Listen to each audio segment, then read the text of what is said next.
are familiar with Evans Carlson coming into this? A few of you. Okay, do you know him through his China connections, or do you know him as a Marine? Both. Both? Nicaragua? Yeah. This is the guy that I'm going to be talking about today. Evans Carlson, a U.S. Marine Corps officer, generally considered to be the most controversial Marine officer in the history of the U.S. Marines.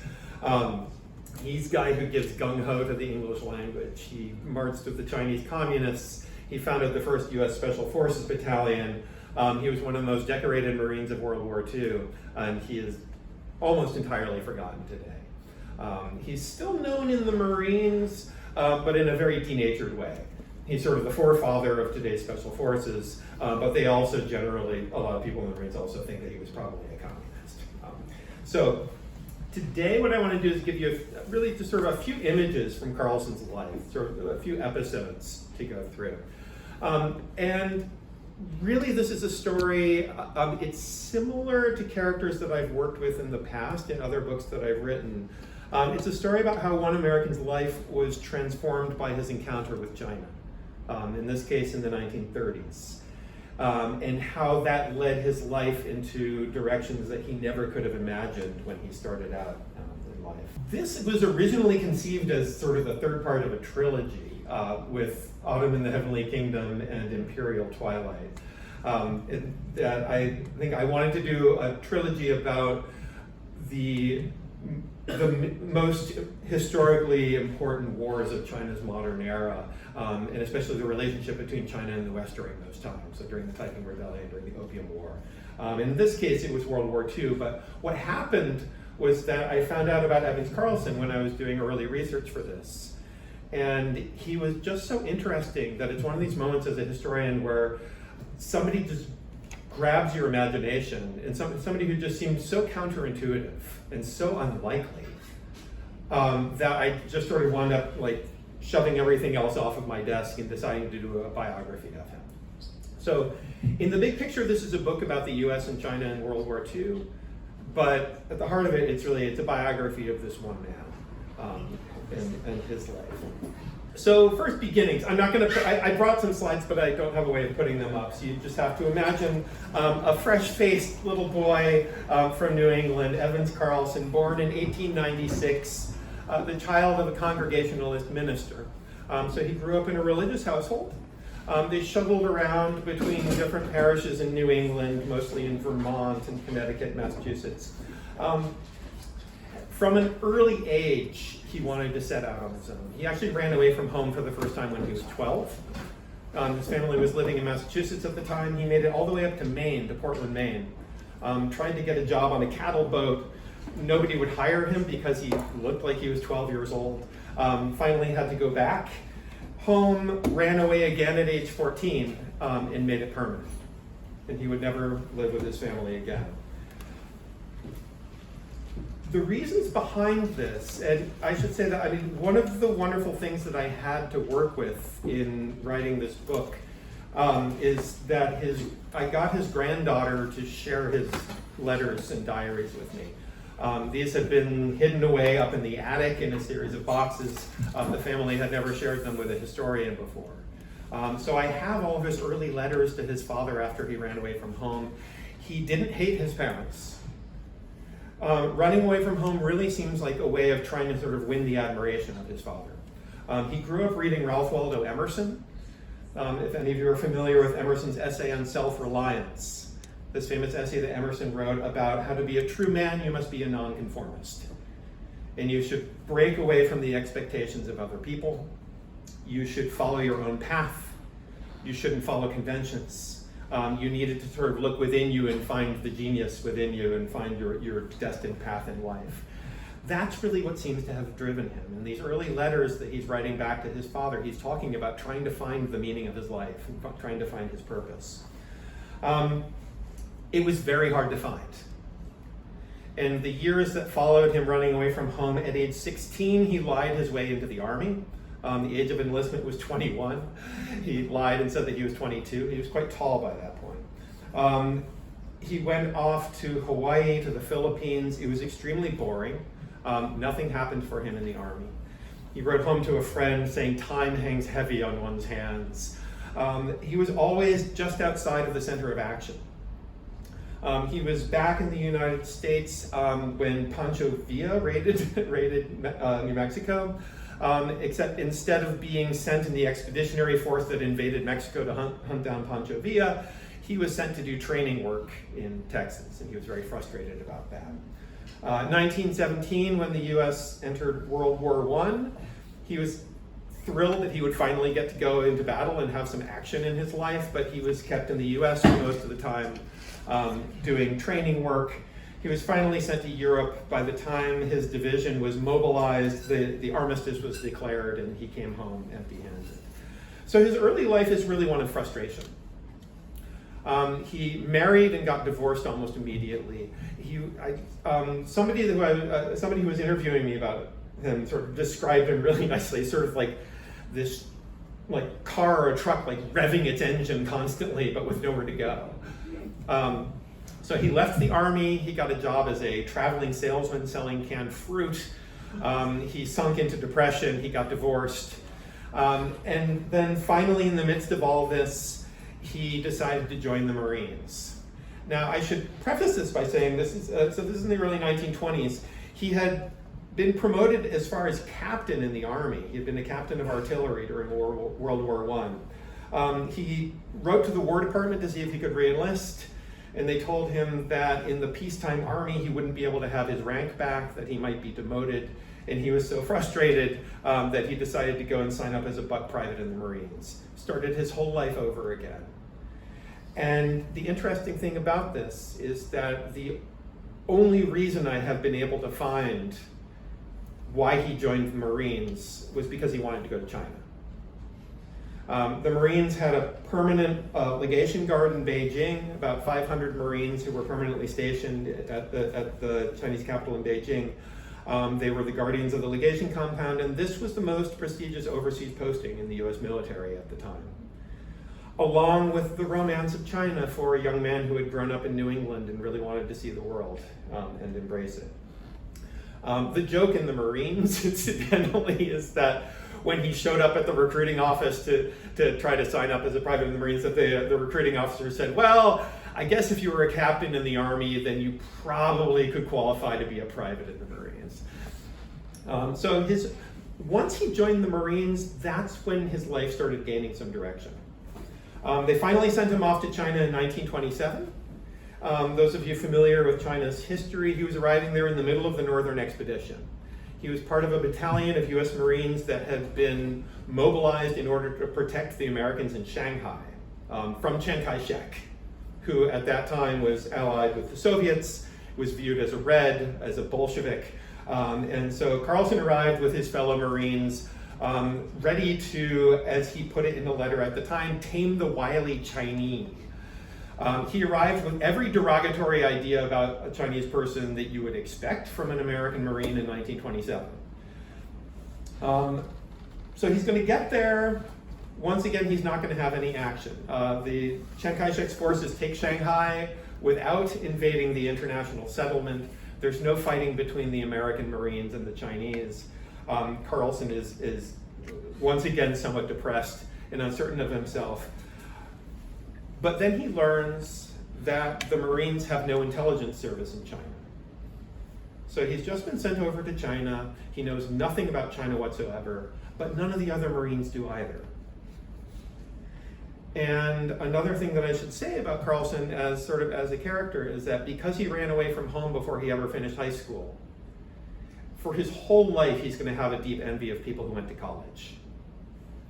And all of those years that he was in the Army, his younger siblings were heading off to Middlebury College and graduating with Phi Beta Kappa honors and going on with various lives. For Carlson, he wants to prove himself intellectually somehow, so he volunteers to be an intelligence officer.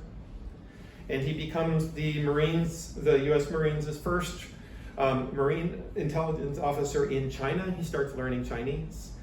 He starts meeting Chinese people and actually talking with them. He starts making friends in the government in Shanghai. And he starts turning out intelligence reports They're going to get shared through the Marine Corps and the Navy Department, and eventually they're going to be shared with U.S. allies too. In these early years in the late 1920s, Carlson is extremely anti-communist. He's in Shanghai when it's held by the KMT. He was there for the start of the Civil War between the KMT and the CCP, and he's very pro-Chiang Kai-shek at this point.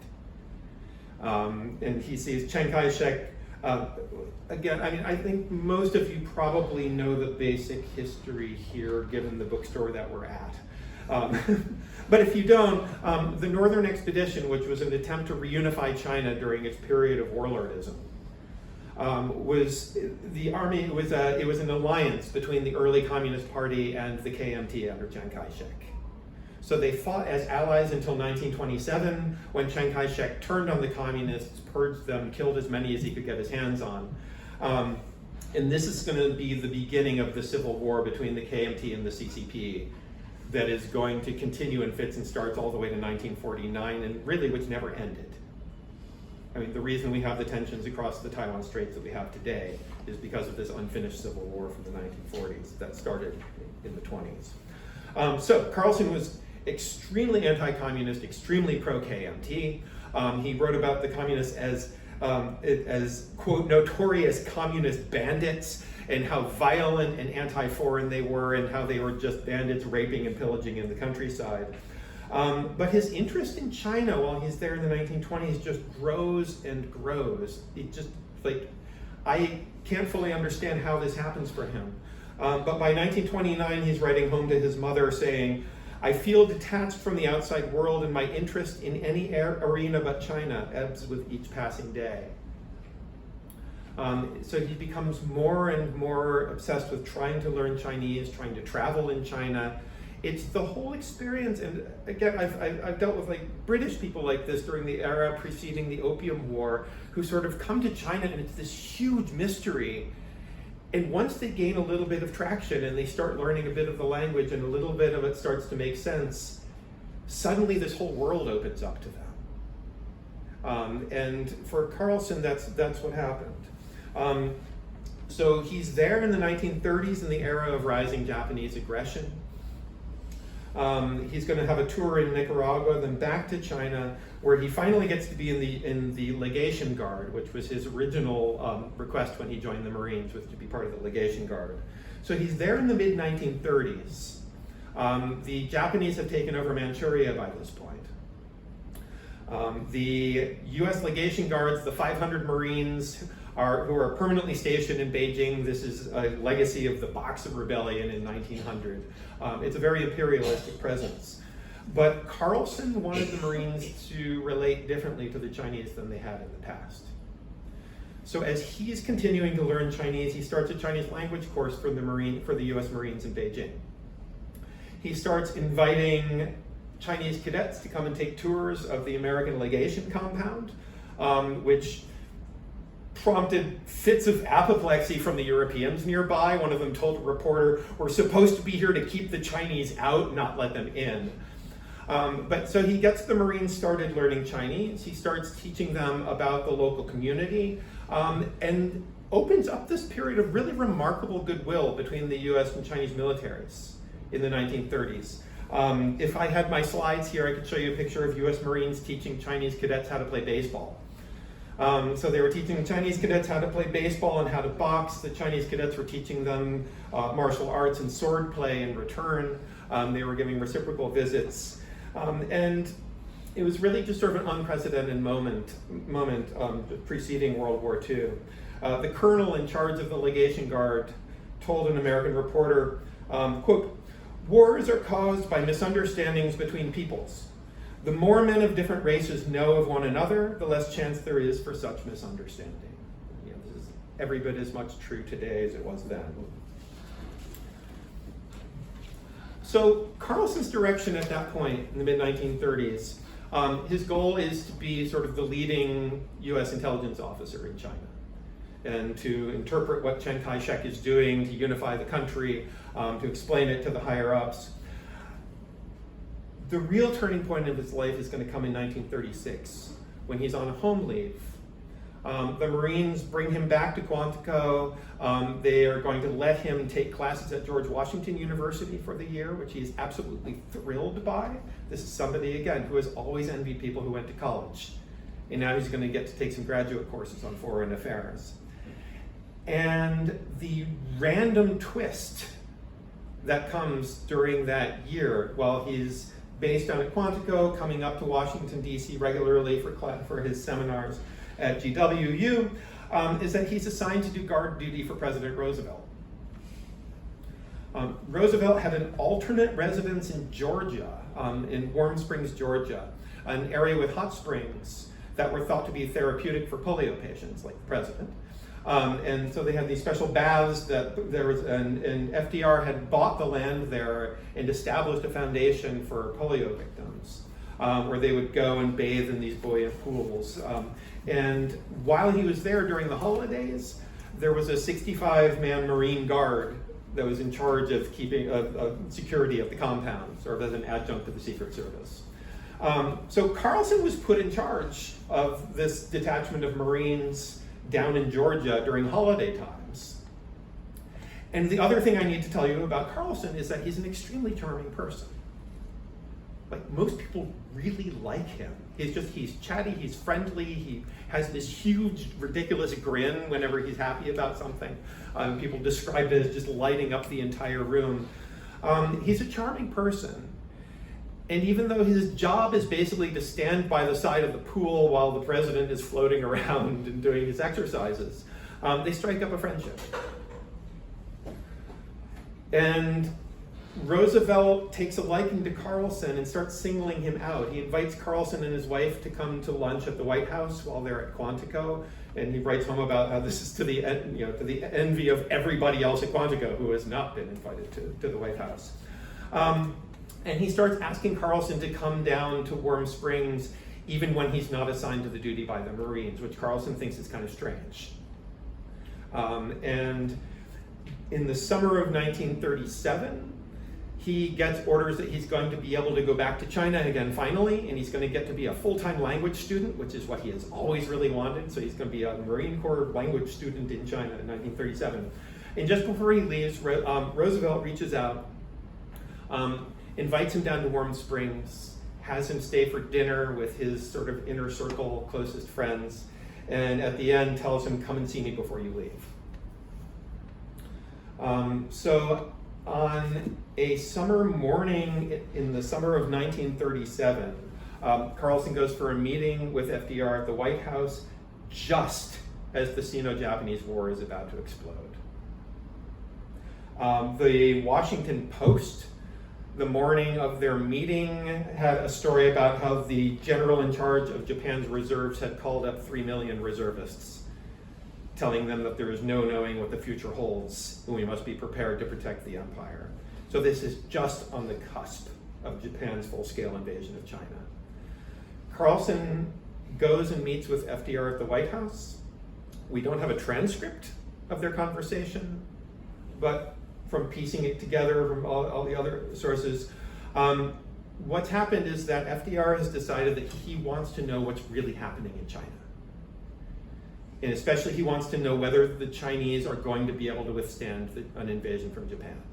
That China is at this point, backward agrarian nation, poor, faced with the possibility of invasion from one of the most powerful modern military forces in the world under Japan. So he wants to know what's happening in China, and he's decided that Evans Carlson is the man that he trusts to find out for him. So he tells him, when you go back, you're going to report to me directly. And secretly, in the arrangement that FDR sets up, is that Carlson is going to write reports to FDR in the form of personal letters to Roosevelt's secretary, Missy LeHand. So these are going to be Dear Miss LeHand letters. He will write these letters to Missy LeHand, who will secretly share them with Roosevelt. And what this does is it creates this direct line of communication from one mid-career Marine officer directly to the commander-in-chief. And there's 2 big folders of their correspondence at the FDR library. Carlson is going to take to this with a vengeance. And they're going to keep up this correspondence all the way into the 1940s. So with a turn of the kaleidoscope, August of 1937, Carlson arrives back in China, arrives in Shanghai in the middle of the battle for Shanghai at the start of the Sino-Japanese War. Everyone is fleeing the city, Carlson alone arrives. Realizes very quickly that he's not going to get to be a language student officer anymore. There's no point. And he was supposed to study in Beijing, which has already been captured by the Japanese. So he starts writing letters to Roosevelt, and he starts getting into immediate observations of the war. So in the middle of the battle of this just brutally bloody battle for Shanghai, this is the battle where Chiang Kai-shek sent 300,000 of his best German-trained troops to Shanghai to try to hold off the Japanese invasion. And nearly 2/3 of them are going to be killed or wounded. Something around 186,000, 187,000 casualties among Chiang Kai-shek's troops. So Carlson is there running around the city trying to get to the front lines. He gets to within a few yards of the front lines in most cases, writing these vivid reports back to FDR. And in the process of watching the heartbreaking loss of Shanghai, which manages to hold out for quite a long time before falling to the Japanese, Carlson comes out of this with a better understanding of the KMT forces in the ways that they are being outmatched by the Japanese. I mean, just as a side note, his conclusion about Chinese troops in this battle is that the Japanese have a superiority of air power, they have a superiority of artillery, and they are better trained. The Chinese, he says, are absolutely more courageous. And he said if they had the right weapons and if they had the right training, there is no way they couldn't defeat the Japanese. Another little twist.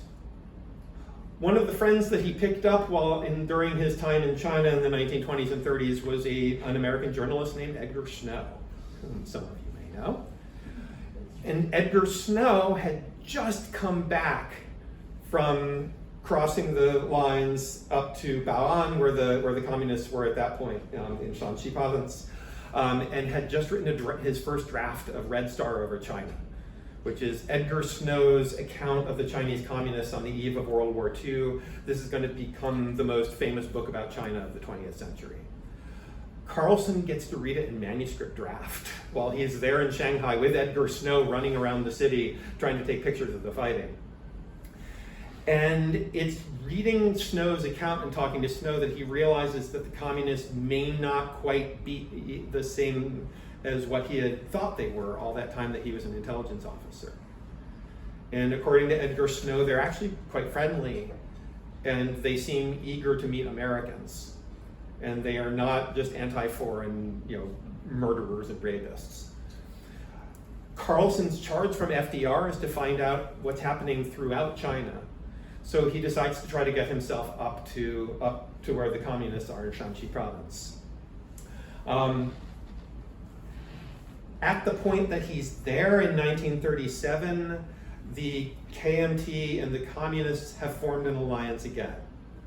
A united front where they are both going to cooperate in fighting the Japanese. So technically, while he is there, the Civil War is on hold. I mean, it's not really, but it's sort of technically on hold. The Communist Army has been brought into the national military as the 8th Route Army, and this makes it possible for him to cross the lines and get up north.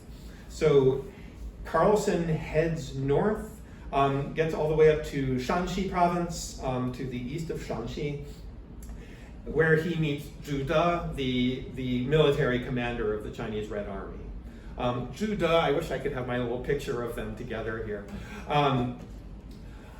Zhu De is the tactical mastermind between the Chinese behind the Chinese Communist Army. Zhu De and Mao Zedong built the Red Army together, and they were so close that people called them Zhu Mao sometimes, as if they were one person. But whereas Mao was sort of more philosophical and big sort of strategic level thinker, Zhu De was the one who was the top field commander, and he was really responsible for the tactics of the Chinese communists. And he was responsible for their survival against Chiang Kai-shek's forces since 1927. So Carlson gets to Zhuda's headquarters, is welcomed, spends 2 weeks there, interviewing Zhuda, talking with him. Zhuda walks him through all of the major battles between the communists and the KMT, tells him what they are doing up in the north, and Carlson is just absolutely swept away by him. Carlson is coming into this accustomed to Chiang Kai-shek with his epaulettes, the generalissimo marching around shouting at people and terrorizing his officers. Zhuda, by contrast, doesn't wear any insignia. He's friendly and humble and self-effacing and smiles, and he shares all of the hardships of his men when they're on campaign. He plays basketball with his men. He wants nothing more to just be spending time with the rank and file soldiers. Carlson, in the course of these 2 weeks with him, comes to the conclusion that Zhuda is the most brilliant and unorthodox military leader he's ever met. He's used to Marine officers, Army officers from the U.S. He's used to Chinese KMT officers who are extremely hierarchical. And he's never seen anything like this sort of near equality between officers and men that he sees in the Communist Army. And in his diary, he's writing things like what a magnificent fighting machine this is, talking about the ingenuity and imagination of the tactics they've been using. He knows that you can't really observe an army by sitting at a headquarters in a rear area. You have to go to the front. So Carlson is going to make 2 extremely long trips through Japanese-occupied China in the company of communist guerrilla patrols. He's going to cover about 2,000 or 3,000 miles, much of it on foot, with a succession of communist patrols visiting the rear base areas where the communists are organizing the peasants for resistance against the Japanese. And these are areas that for the rest of the world had been sort of blacked out on the map as being Japanese territory in northern China. And Carlson is the first American observer, really one of the very few American observers and the only military one, who's going to go into those areas and see that actually the communists are very much in control behind the Japanese lines. His diaries are just stunning. And the observations that he has about the communist fighters, about the organization work that they're doing. I also had as sort of a corrective, because Carlson, he's a really good military observer. He's not the best political observer.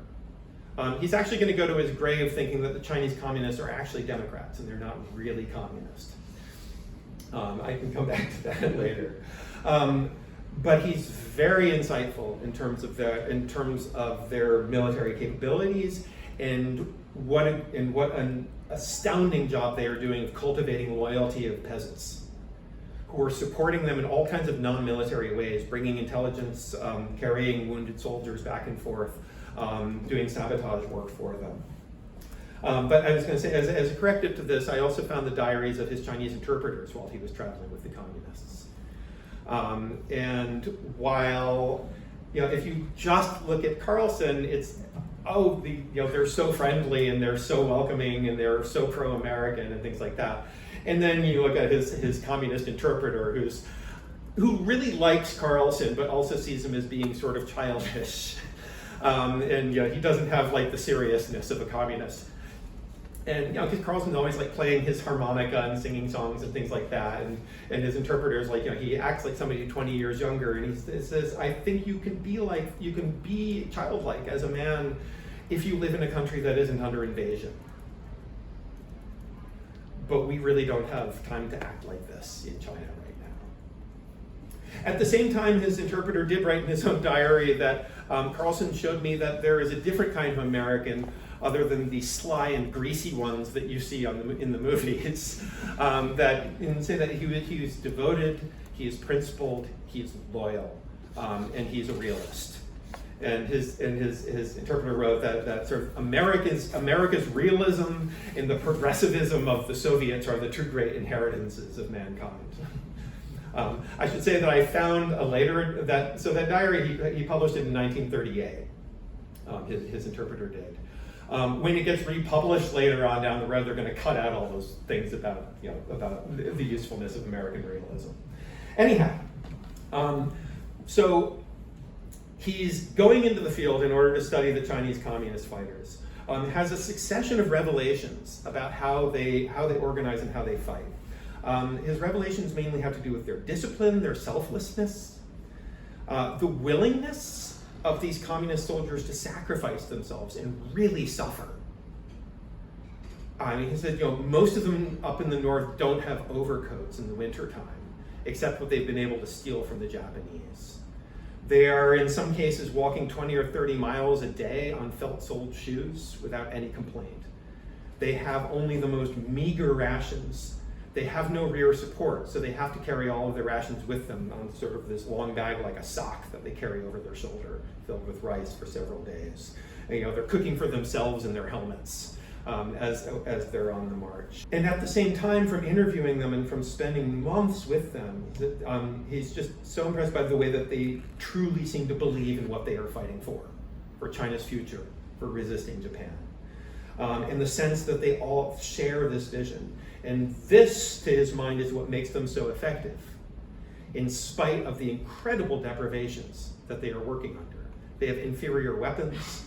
I mean, again, most of their weapons, the quality of their weapons depends on who they were fighting previously. So if they've been fighting Chiang Kai-shek's troops, they have some KMT weapons. If they were fighting the Japanese, they have some better Japanese weapons. If they were fighting provincial troops, they have sort of substandard things. Some of them are just carrying spears in hopes of picking up weapons on the battlefield.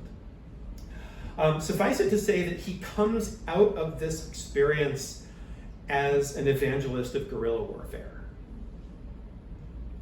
And he writes to President Roosevelt that the Chinese Communist Army has, quote, developed a style of military tactics quite different from that employed by any other military force in China, and indeed new to foreign armies as well. As he writes about it to FDR, he says that the officers and enlisted men in this army are like fathers and sons. They have shared goals, they have a unified mindset. The officers lead by example, not by rank or barking orders. The officers endure exactly the same conditions as the enlisted men. He sees the ethos of these units as being inherently democratic, that they're all equal, that they're all making choices together. This is part of his conclusion that the Chinese communists aren't really communist. I should say that at this point in time in the 1930s, when he is with them, they've officially renounced socialism as part of the United Front. Their official platform is that they support a democratic revolution in China where there will be shared power between the KMT and the CCP. That's the official platform of the Chinese communists at this point in time. Carlson very much believes that they don't realize it, but they're Democrats. And in fact, he's the son of a Congregationalist minister. In his second tour with them, he brings along the New Testament because he wants to compare what Jesus was saying with what the communists are doing for the poor in the base areas. And he's going to come out of this really fully convinced that the Chinese are these sort of quasi-Christian Democrats who aren't aware of just how Christian they are. He said because of how they work for the poor, because they practice brotherly love, without realizing it, they are putting into practice all of these things that Jesus Christ believed in. And this is actually how he's going to present them back to this. As I said, he's a very good military analyst, not the most perfect political analyst. But in any case, so you have these sort of democratic units of basically bands of brothers moving at will behind Japanese lines, wearing no insignias, small, fluid, mobile units, deeply integrated into the local population. And he described them to FDR as attacking it's like a swarm of hornets attacking an elephant when they attack one of the Japanese columns. They sort of materialize out of the mountains and come down and attack the rear and then disappear off into the woods again. To his parents, he writes, "I have seen a new China in the making," when he comes out of these tours. So by this point, by 1939, after his extensive travels with the Chinese communists, he is still a U.S. Marine intelligence officer, but his sympathy for China writ large, he's really taken with the Chinese communists. He also really likes Chiang Kai-shek. and his just overall moral sympathy for the Chinese in their war of resistance of Japan has built to the point that he's considering dropping out and volunteering for the 8th Route Army, like the Americans who joined the Lincoln Brigade in the Spanish Civil War. And as he writes home to his father, he's like, as you taught me when I was a kid, like the only thing worth living for is to make things better for your fellow man. And he said, I see what these soldiers in the 8th Route Army are doing, and I want to do everything I can to help them. The Marines start to become deeply alarmed by Carlson at this point. Once he's out of the communist areas and he's back in Hankou where all the foreign reporters are, he's giving interviews to Time Magazine, to the New York Times, like everyone who, they're breaking down his door to interview him. And the US press is full of his reports of North China. And the basis of what he's telling them is that, like, what the whole world believes, which is that Japan has invaded North China, he said all of that is a lie. The Japanese are able to hold the cities and they can hold railway junctions. But almost everything beyond that is still in the hands of the Chinese. And he wants the world to know this. And he wants to know how hard they're fighting in the rear areas. So the Marines start becoming more and more alarmed by his sympathy for China. And one of the desk officer at the Office of Naval Intelligence in DC writes to his supervisor saying, you may want to remind him that he works for Uncle Samuel and not the 8th Route Army or the Song Dynasty. All of this is going to culminate in Carlson actually quitting the Marines. So his sympathy for China grows to the point that he does not want to be confined by being a Marine anymore, and he quits and he comes home in order to speak on behalf of China in the US. So in 1938 and 1940, he is going on speaking tours, trying to raise support. Well, let's see. I mean, at this point in U.S. history, this is the era of isolationism. Americans do not want to be involved in foreign wars again. So he's not trying to drum up support for Americans to go to war in China or send them weapons. What he argues is that America should at least not be selling war materials to Japan. And at this point, Japan was getting most of its petroleum, most of its aviation fuel, most of the steel that was being turned into the bombs that were being blown into the bodies of Chinese people. It was getting most of those from American suppliers. So Carlson goes on speaking tours calling for an embargo on the sale of war materials to Japan, for America to at least take a strong stance of neutrality and not support Japan's war effort. And he writes a book. He's always really, if he had his way in his life, he would have been a writer. He would have gone to college, and he would have been a literary star. That's what he really wishes. But he finally gets to write a book. It's about his travels with the 8th Route Army, and it's also about Chiang Kai-shek. And it's actually kind of a funny book, because Red Star Over China by Edgar Snow had been a bestseller, and it was this huge big deal. And so his publisher kind of wanted to ride its coattails. But whereas Edgar Snow's book was all about the communists, that's the Red Star Over China, Carlson believed in the United Front. He believed in Chinese democracy, and he believed in the Chinese communists and the KMT working together. So his book was not Red Star Over China, his book was Twin Stars of China, where one star was the KMT and one star was the Chinese Communist Party. So he publishes a book, et cetera, et cetera. Let's turn the kaleidoscope again. Because as soon as he senses that war between Japan and the United States is coming, he re-enlists in the Marines. It's one thing to drop out of the service in order to speak on behalf of China at a time when America is not at war. But if there's going to be fighting between Japan and the US, Carlson wants to be on the front lines when it happens. So turn the kaleidoscope, Pearl Harbor comes, America enters the war. Carlson at this point is in California. He's re-enlisted as a Marine Reserve major. And here's where his connection to FDR comes back. Through his connection to the commander-in-chief, Carlson gets permission to found a commando unit in the United States Marines. This is going to be the 2nd Marine Raider Battalion. There were 2 Raider battalions created.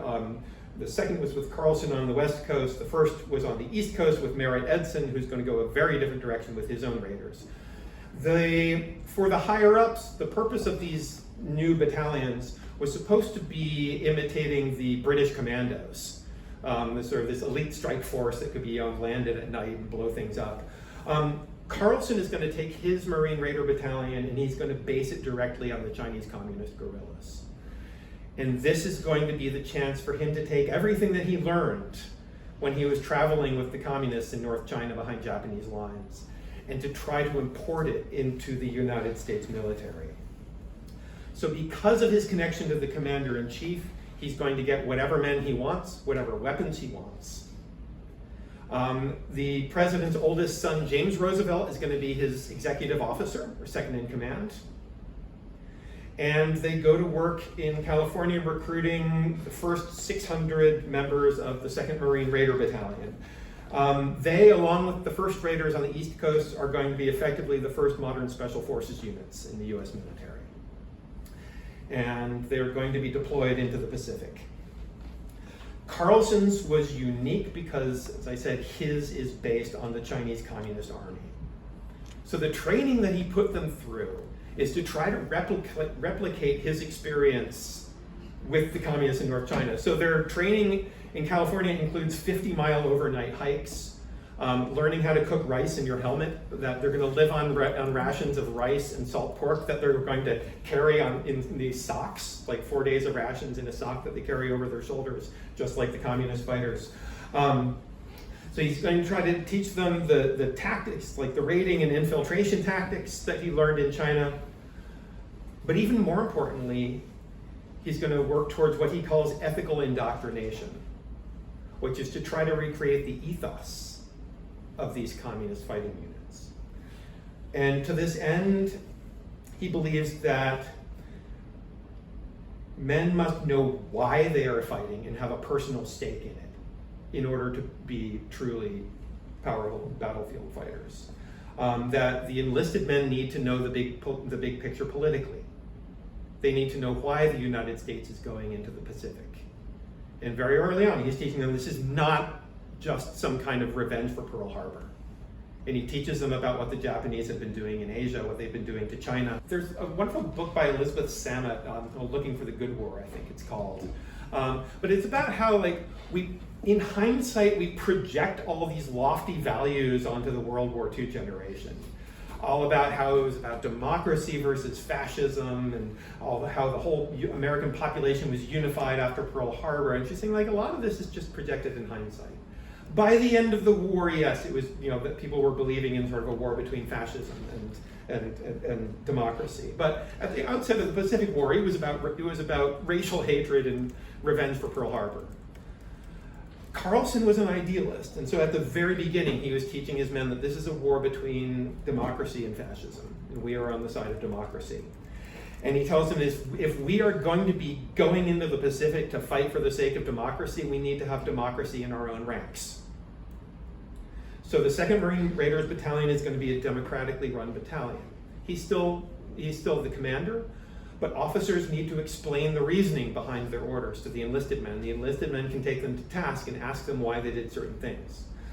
He insists that the officers are going to, and it's all from Juda's playbook, the officers are going to live in exactly the same conditions as the enlisted men. They're going to have no privileges that the privates don't have. They are going to be raiders for democracy. The American twist on this is that he's taking Juda's tactics and sort of ethical indoctrination and combining it with the best material resources that the United States can offer. So he arms them to the teeth with automatic weapons. Their first raids are going to be launched by submarines with rubber rafts. And their motto is gung-ho. This is the guy who gives gung-ho to the English language. It's from gong-he, which is just an abbreviation for the industrial cooperatives in China. But Carlson uses gong-he, sort of very, very roughly meaning work together. He says, this is the ethos of the Chinese Communist Army. This is the secret sauce. This is the secret to beating Japan, is gung-ho. And gung-ho means that you all work together. And gung-ho means that the individual can feel this tremendous courage on behalf of the whole. Like you're just tremendous willingness to sacrifice the individual for the sake of your brothers and for the sake of the larger unit. And this is going to be the motto of the battalion, and it's going to make them famous. That in the wartime U.S., gung-ho is going to gain widespread usage thanks to Carlson and his China connections. So these raiders are going to go and become legends in the Pacific.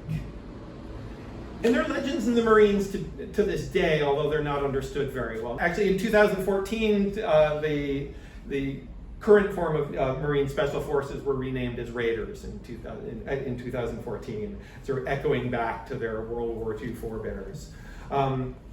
But for Carlson's battalion in particular, the peak for them was a 30-day patrol behind Japanese lines on Guadalcanal in November of 1942.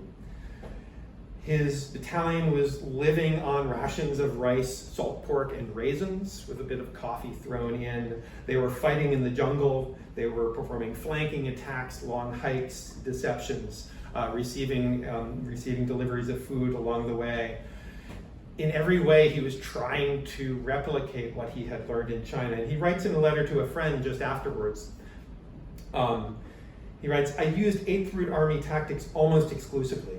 The old master's philosophy is the guiding force in my organization." The old master was Judah. The mission on Guadalcanal was stunningly successful.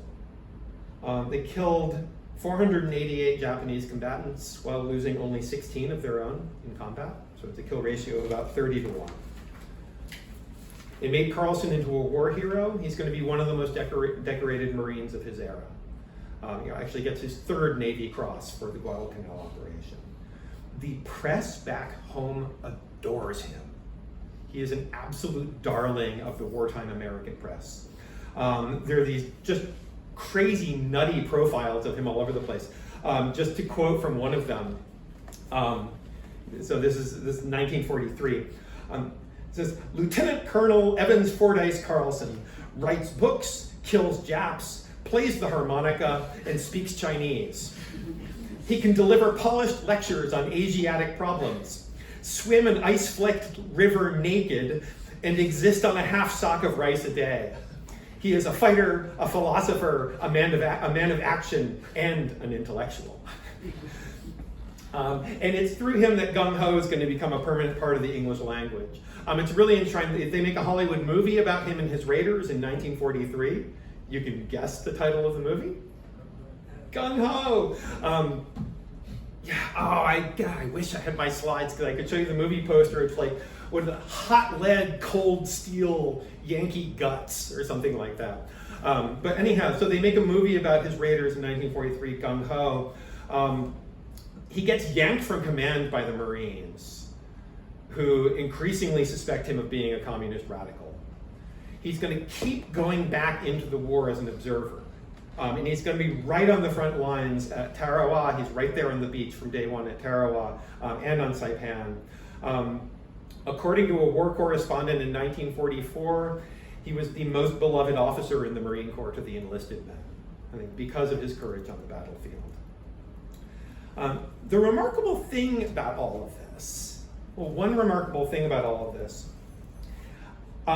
is that he was such a darling to the American press because of his connection to the Chinese communists.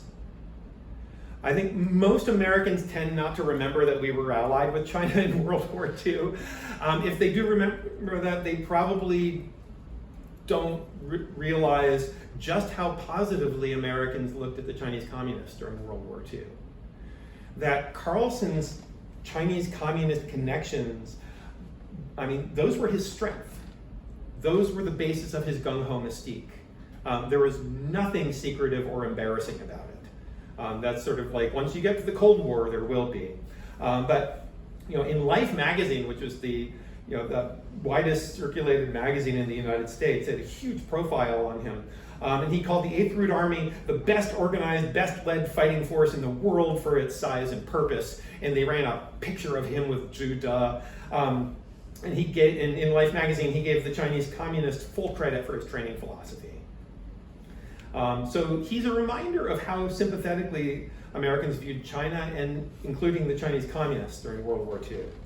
And as a side note, like with perhaps one exception, nearly every American observer who encountered the communists in World War II reported positively on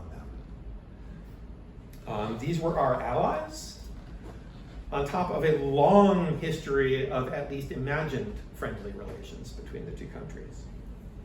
All right, so one last turn if I have time. Carlson only lived for 2 years after the end of the war. He's going to die in 1947. The Marines removed him from command on being suspected of being a radical. He's going to be severely wounded on Saipan, sort of perfectly fittingly for an officer who devoted himself to the enlisted men and was hated by his fellow officers.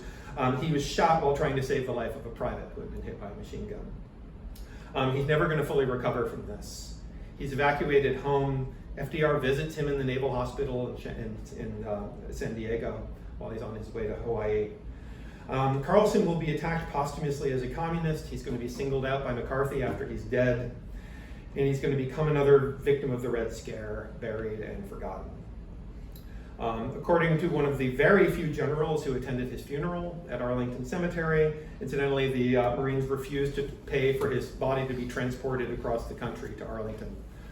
His wife had to raise funds through James Roosevelt to pay for the body to be shipped. But according to one of the generals, one of the very few generals who went to the funeral service, he said the commandant of the Marine Corps gave him a textbook funeral and then basically dusted off his hands and said, "Thank God he's gone." The Marines wanted nothing to do with Carlson or his legacy after World War II.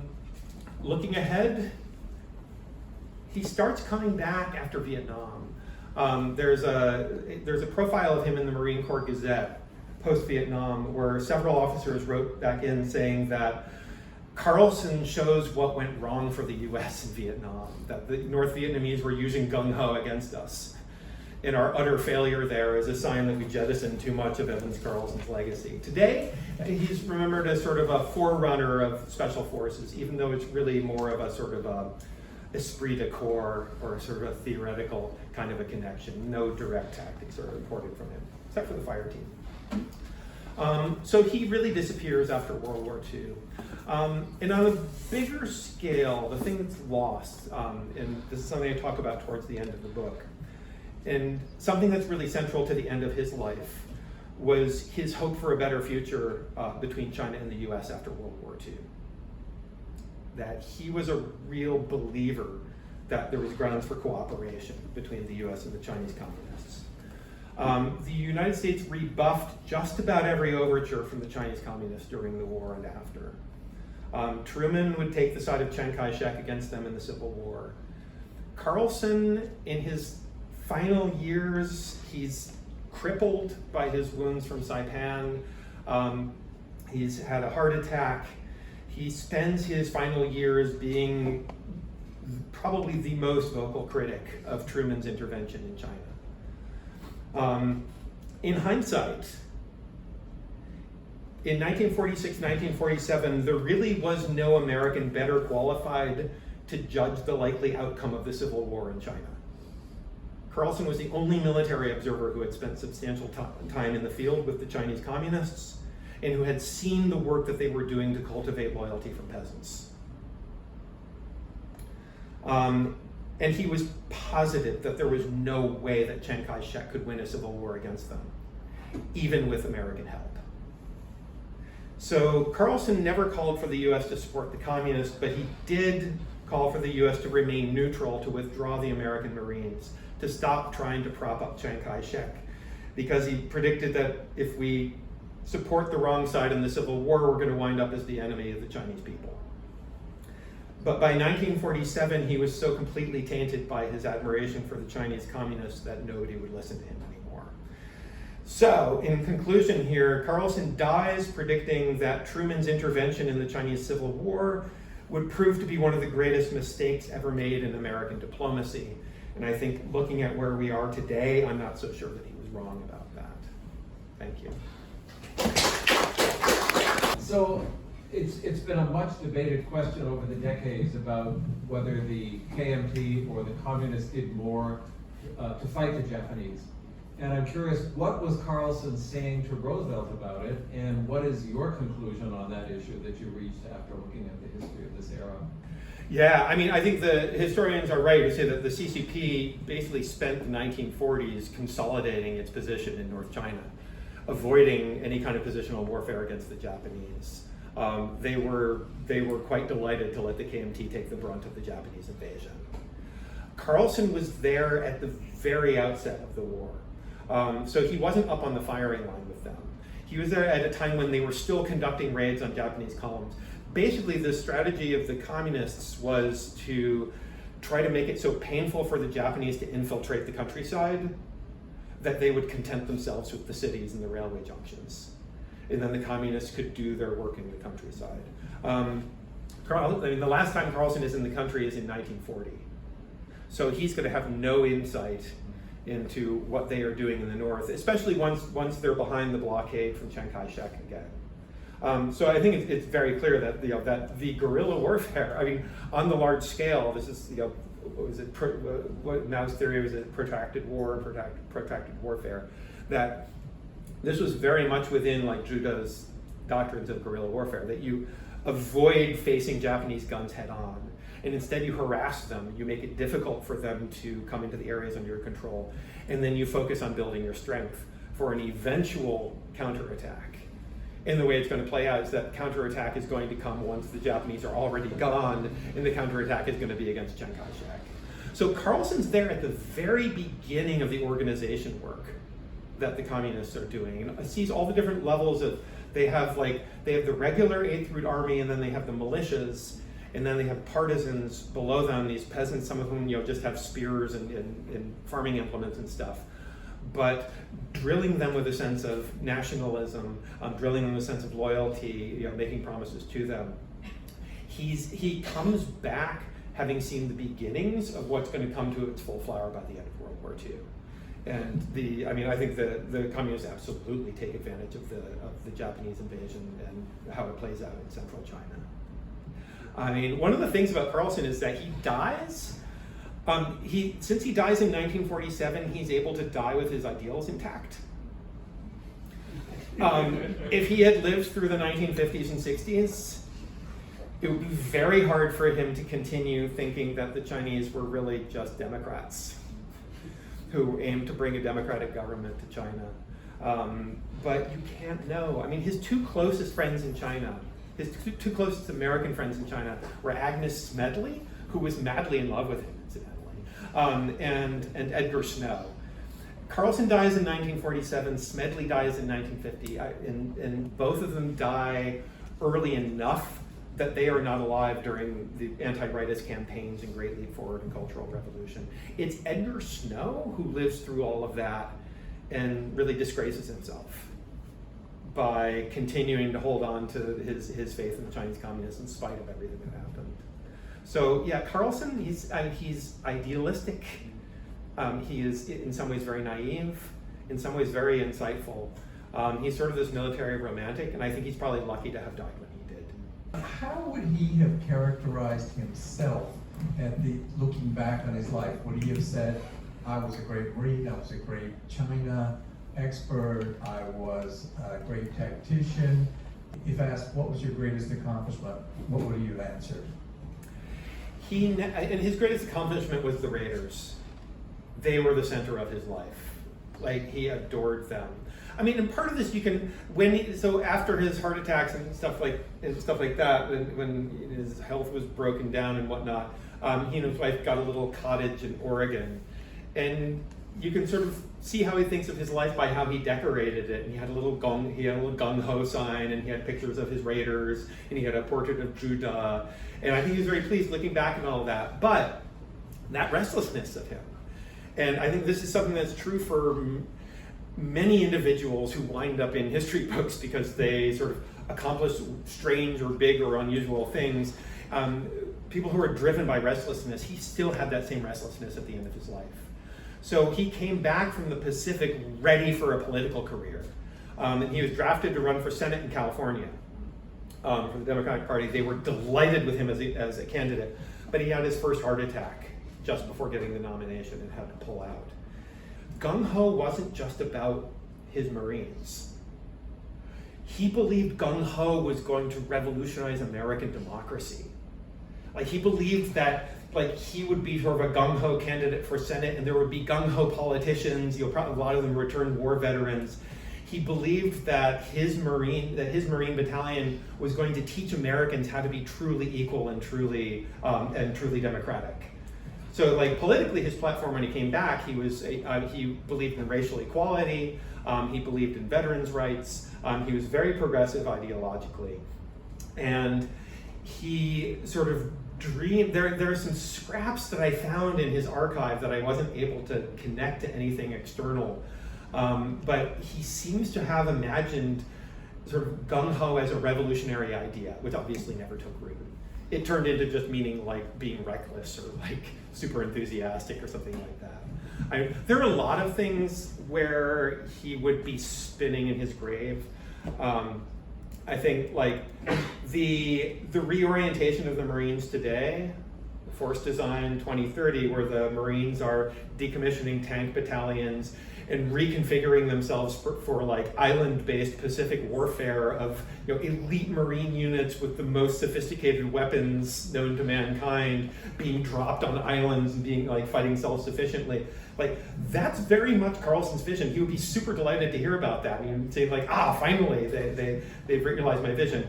And then he would just die all over again when he realized that the enemy that they were preparing to fight is China. All right, just thanks Dr. Platt again.